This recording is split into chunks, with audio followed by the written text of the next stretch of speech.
దేవునికి స్తోత్రం. ఆదికాండం 12:2 ఇలాగూ సెలవిచ్చుచున్నది, నిన్ను గొప్ప జనముగా చేసి నిన్ను ఆశీర్వదించి నీ నామమును గొప్ప చేయుదును, నీవు ఆశీర్వాదముగా నొందువు.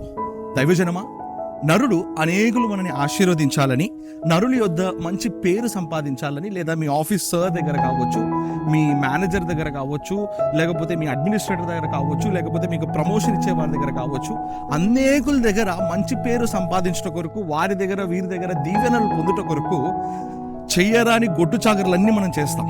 కానీ ఈరోజు ఆదికాండం 12:2 ప్రభు నీతోను నాతోను సెలవిస్తున్న మాట ఏంటి తెలుసా? నేను నిన్ను ఆశీర్వదిస్తాను. ఆయన ఆశీర్వాదం ఈరోజు నీ మీద ఉండబోతున్నది. నువ్వు నమ్మినట్లయితే ఈ వాక్యమును, దేవుడు ఈ వాక్యం నీ పట్ల నెరవేర్చబోతున్నాడు. నువ్వు నమ్మాల్సింది ఒకే ఒకటి ఏంటి తెలుసా? ఆయన నీ పేరును గొప్ప చేయబోతున్నాడు. నువ్వు నమ్ముతుంటే, ఈ వాక్యమును అంగీకరిస్తుంటే నాతో పాటు కలిసి ప్రార్థిస్తారా?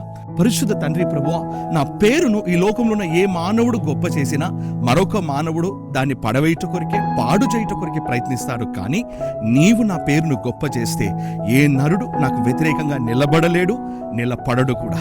ఈ వాక్యం ఎందరైతే నా సహోదరి సహోదరులు ప్రభువా ఎత్తిపెట్టి ప్రార్థిస్తున్నారో వారిని జ్ఞాపకం చేసుకోండి.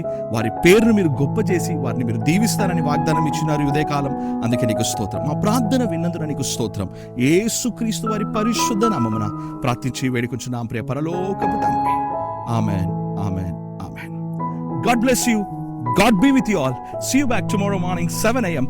అంతవరకు దేవుడు మీకు తోడై ఉండి కాచి విజయమిచ్చి నడిపించును గాక. Bye bye.